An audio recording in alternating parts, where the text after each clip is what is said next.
I didn't know I wanted to see all of my favorite childhood characters turn sinister until the announcement of new director Yoko Taro's smartphone game, SINoALICE. Partnering with successful developers of smartphone games such as Square Enix and Pokelabo Games, SINoALICE has a lot of potential as a quick and fun RPG experience, with bite-sized pieces of dark story that are quick and easy to cycle through, along with weapon-based combat that combines familiar elemental JRPG mechanics with interesting new ones. Although it has a few technical bumps in its current form, what I've played so far has given me confidence that with enough support technically and events to keep it fresh, in good time, SINoALICE could be the dark and unique smartphone JRPG that the smartphone world was missing.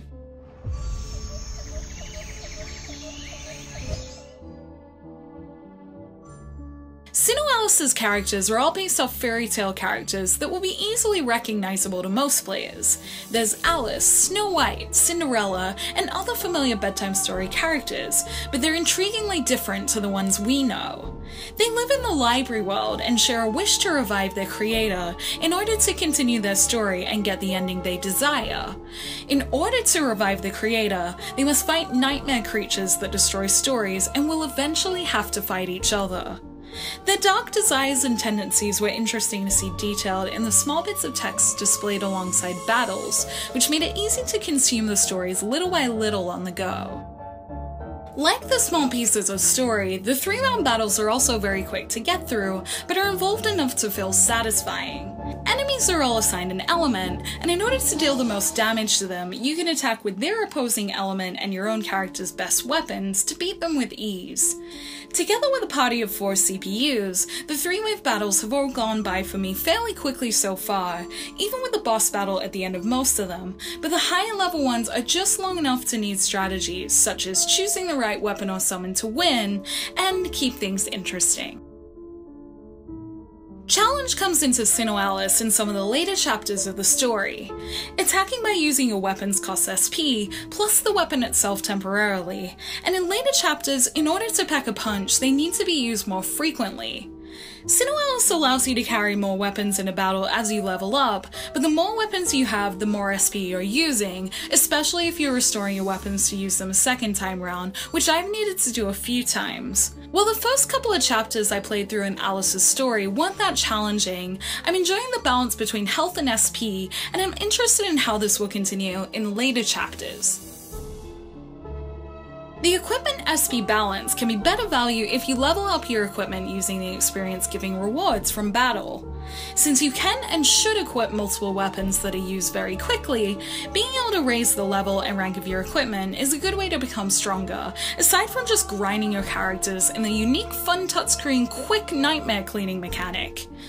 Both work as good alternatives to replaying levels over and over, and I liked the feeling of choice and involvement in these aspects instead of paying to restore things or for better resources.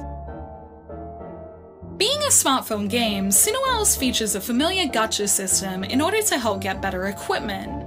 Unlike some other gachas, characters aren't won through this system, which made the system feel a little fairer than others, as I wasn't going to be sad if I didn't get the weapon I wanted, because I could still upgrade what I got or unlock a character that better suited the equipment I won.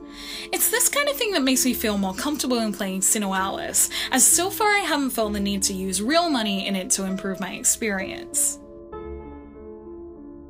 While I've been enjoying my time in SINoALICE so far, particularly the last few days where maintenance periods have been much less, it still has a few kinks in it that made it not as easy to jump into as other smartphone games. I've had a few experiences where I finished a battle and it hasn't gone to the reward screen correctly unless I disconnected my internet, only to take me back to the top screen. It's also had to boot back up while starting a few times, but this error seems to have been fixed as SINoALICE has had more maintenances.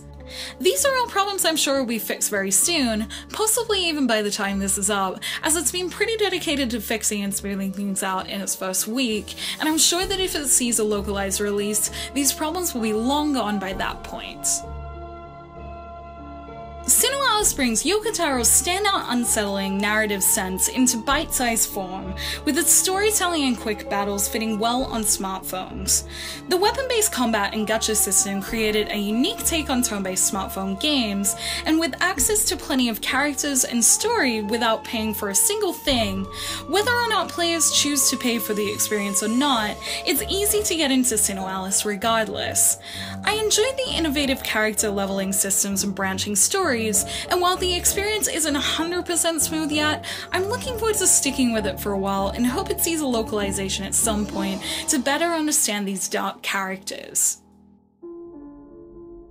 Thank you for watching my video. Let me know in the comments below if you would like to see SINoALICE in English and which character design is your favorite. You can like this video if you enjoyed it, subscribe to my channel for more JRPG content like this, and ring the bell for notifications if you really want to.